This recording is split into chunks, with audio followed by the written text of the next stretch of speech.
pero ustedes saben que cada semana nos encontramos en una nueva ciudad europea para descubrir los misterios escondidos. Lo que ustedes eligieron la semana pasada nos ha traído en la estación de Estrasburgo, ciudad clave europea. Nos encontraremos en un momento bajo de la Catedral de Estrasburgo, esta ciudad maravillosa, para el comienzo de nuestro circuito insólito. ¡Vamos!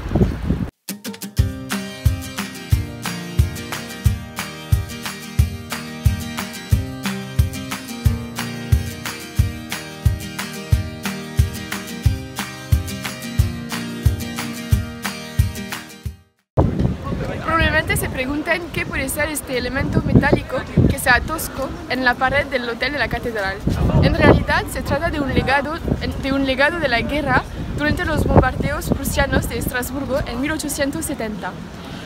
En efecto, si miran por todas partes de la ciudad, podemos ver algunos misiles que se adornan en las paredes de la ciudad, y en total tenemos 9 proyectiles, a veces pintados, en las paredes de la ciudad de Estrasburgo.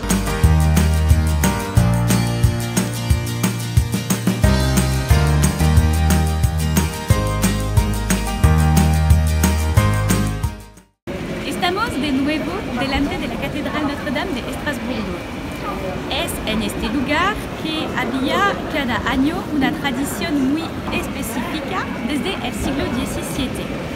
Como pueden ver detrás de mí, hay algo extraño. Este pilar no pega con la arquitectura de esta casa. La ciudad de Estrasburgo lo renovó porque es un rastro de la historia administrativa de la ciudad. Este pilar se llama el pilar de adelgazamiento en español, pilier de la minceur en francés o Buchmesser en alsaciano. Está donde los miembros del Consejo de Administración se reunían cada año en el día del juramento. En efecto, cada miembro debía deslizarse por la parte de atrás del pilar. Si no podía, significaba que tenía sobrepeso y su salario era reducido.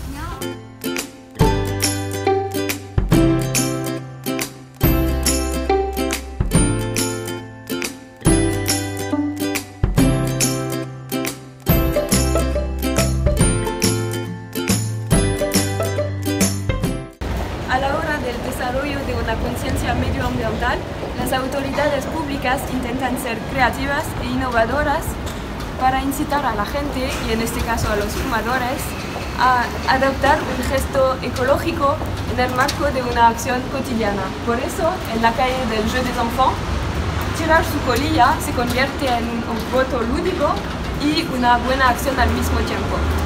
Eso es un cenicero, o una urna, o un poco de ambos. Inserte su colilla en la grieta del cenicero y ¡vota!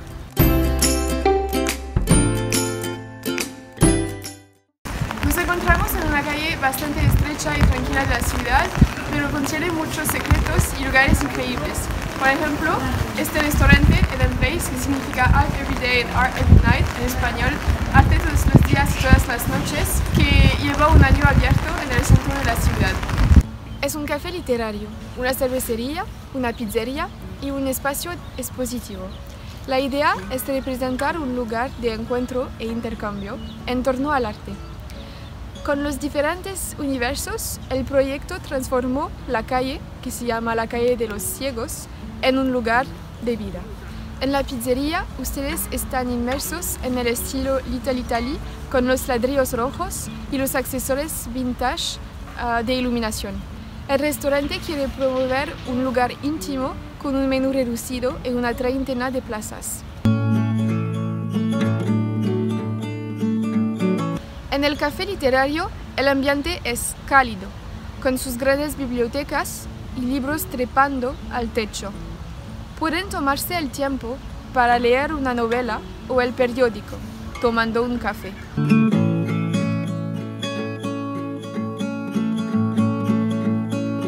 Más íntimo, el boudoir les permite tomar una copa en el bar en un ambiente más relajado. La última habitación, el jardín, es sorprendente. Nos transporta a un universo imaginario. Las mesas están hechas en troncos de árboles, puff en sacos de café, una barra de neumáticos y lámparas de medio tambor.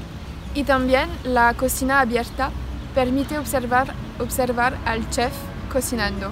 Artista o no, todo el mundo puede encontrar un ambiente que se adapte a ellos.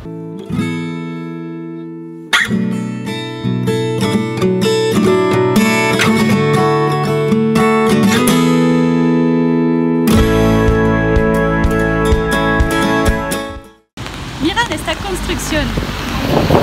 ¿Qué puede ser? Quizás un baño público. Vamos a verlo de cerca.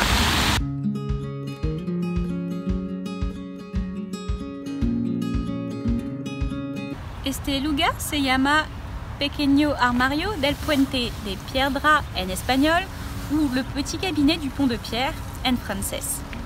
Construido en 1891 como aduana, fue también más tarde un puesto de control durante la Segunda Guerra Mundial.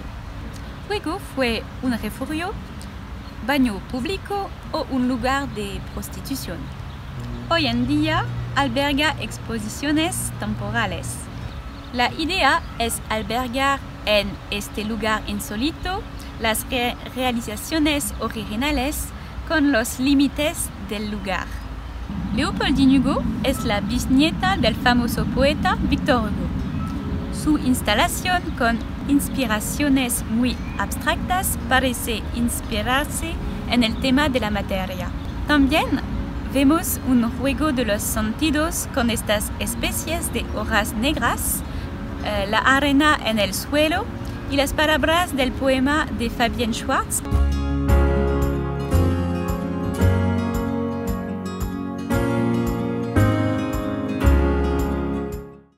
Estamos aquí enfrente de la bodega de los Hospicios de Estrasburgo para descubrir los secretos que esconde. La bodega de los Hospicios de Estrasburgo fue creada en 1395. Está situada bajo el Hospital Civil, que fue dirigido por los religiosos que propusieron atenciones medicinales, alojamiento y alimentación para los peregrinos y las personas pobres. El hospital recibió numerosas donaciones por parte de las personas que desearon la salvación de su alma. Así, el hospital incrementó su patrimonio territorial y empezó a producir vinos para los enfermos. En efecto, el vino fue considerado como un verdadero medicamento, de manera que cada paciente pudo beber 2 litros de vino al día.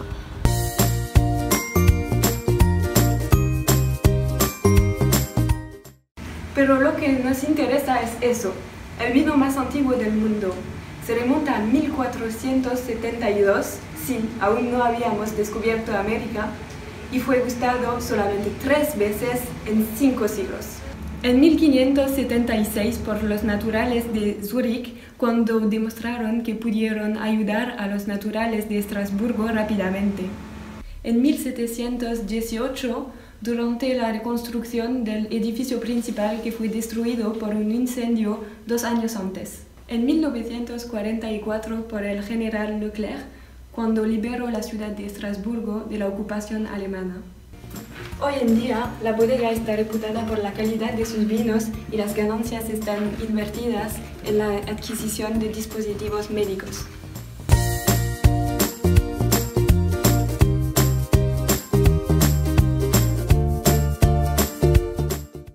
Estamos aquí con el responsable de la bodega, señor Beltanger, y va a hablarnos un poco más de esta curiosidad que nos ha traído aquí, un vino del siglo XV. Le escuchamos.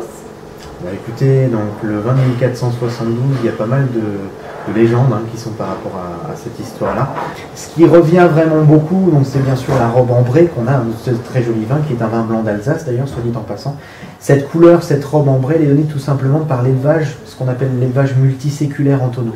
C'est-à-dire il est resté en tonneau pendant quand même 545 ans, et c'est pour ça que cette couleur jaune pâle, jaune clair qu'on a sur les vins d'Alsace d'habitude, c'est devenu justement beaucoup plus ambré, beaucoup plus caramel. Et donc, ce sont les tanins du bois qui se sont détachés, qui se sont intégrés dans le vin pour le coloris.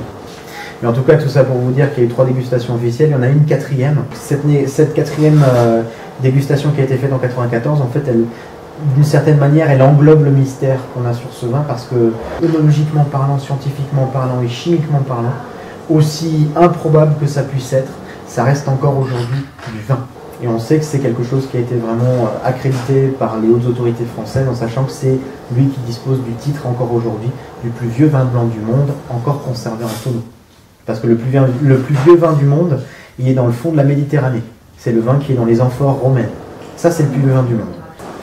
Muchas gracias por todas estas informaciones. Avec plaisir. Y por el tiempo que nos ha dedicado.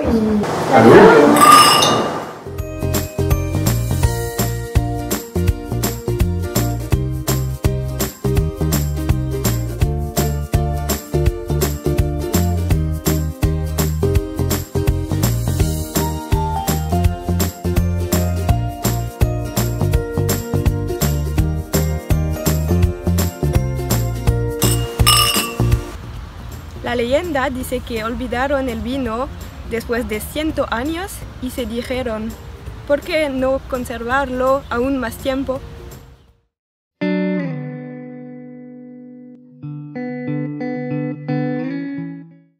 Cuando crucemos el puente del Corbeau, la atmósfera con el río Il debajo de nosotras es muy relajante. Pero si supieran la historia de este puente, no se sentirán tan relajados. Este puente es uno de los medios para llegar a la gran isla de Estrasburgo. Durante la Edad Media, el puente del Corbeau era un lugar de ejecución pública. Se llamaba el puente de la tortura. Los condenados a muerte por ahogamiento, en particular los parricidas e infanticidas, fueron encarcelados en una jaula y expuestos a la vista de los transeúntes en este puente.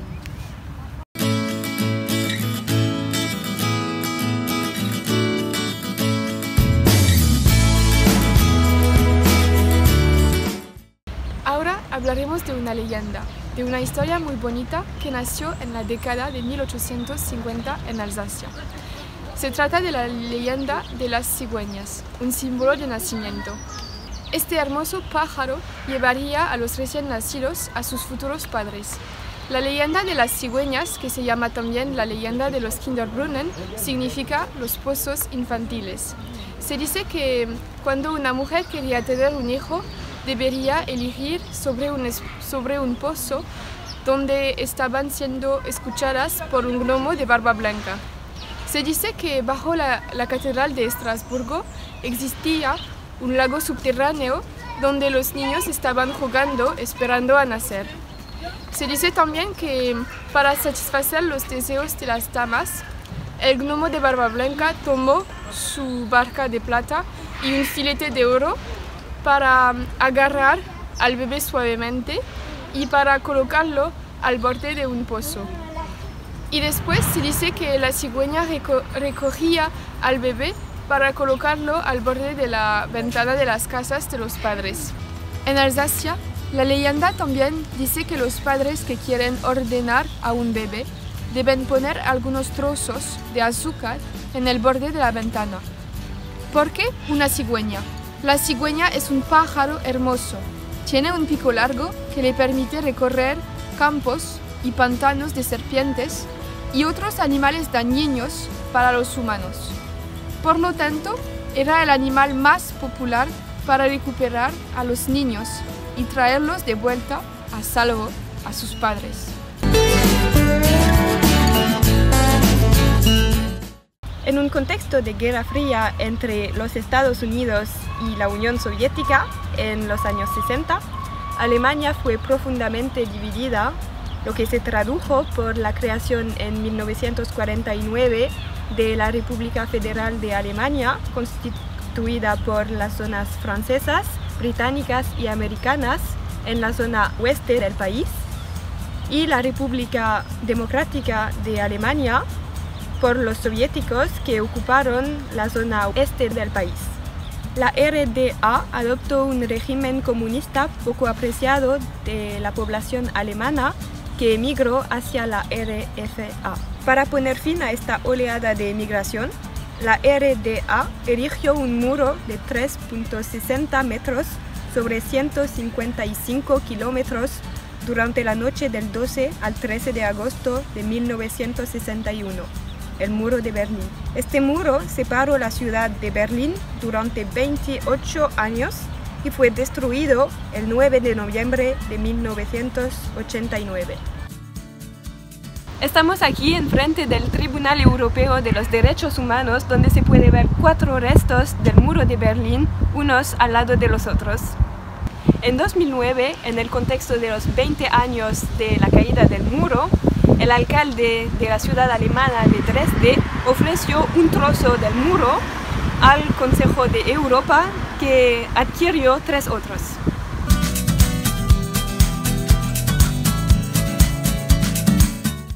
En el edificio detrás de mí hay una exposición que se llama El Estado engañoso, el poder de la propaganda nazi.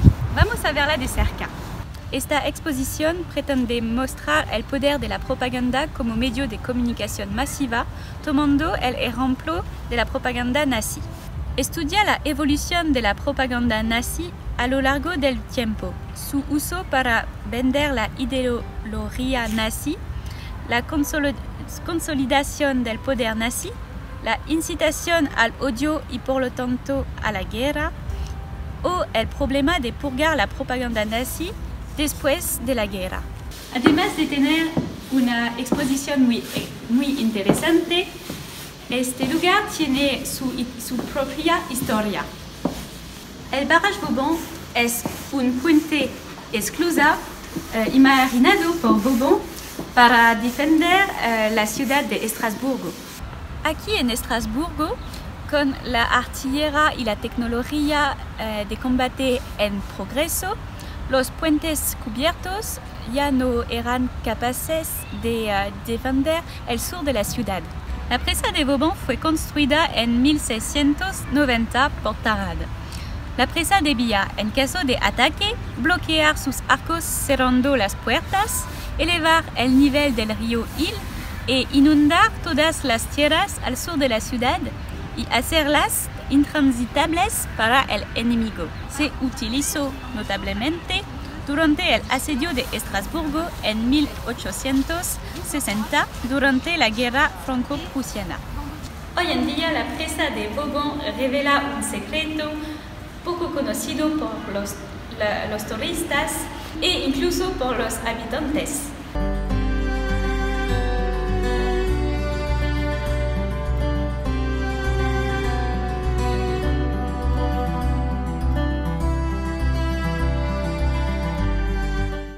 En 1966, la ciudad de Estrasburgo instaló ahí una terraza panorámica para convertirla en un lugar turístico.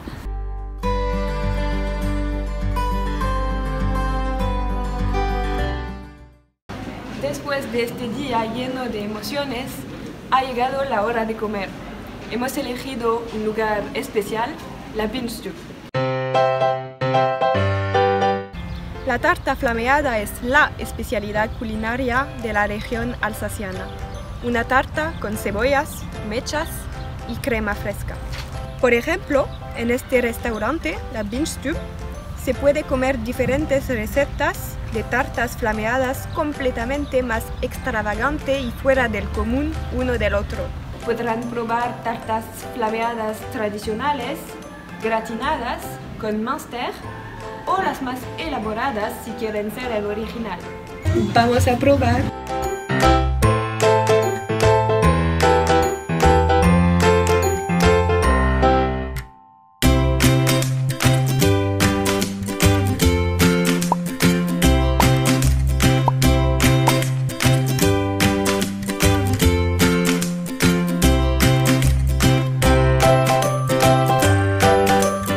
Nos gustaría contarles de un lugar escondido en la ciudad que abre sus puertas al anochecer. Solo los privilegiados o los más valientes de ustedes podrán entrar en un pasadizo secreto para encontrar un mundo misterioso, una atmósfera burlesca. Podrán probar pociones mágicas, parar el tiempo y encontrar personas que comparten el mismo secreto. Por razones de confidencialidad no podemos decirles más, pero queríamos compartir con ustedes este lugar inusual.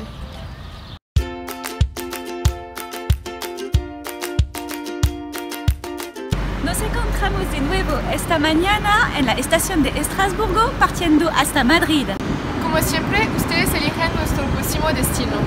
Voten en nuestra página web sitiosinsolitos.com o por mensaje de texto a 03246. 1 para Atenas, 2 para Budapest y 3 para Dublín. No olviden seguirnos en las redes sociales para seguir todas nuestras aventuras y nos veremos pronto para un nuevo episodio de Sitios Insólitos. ¡Adiós, Estrasburgo!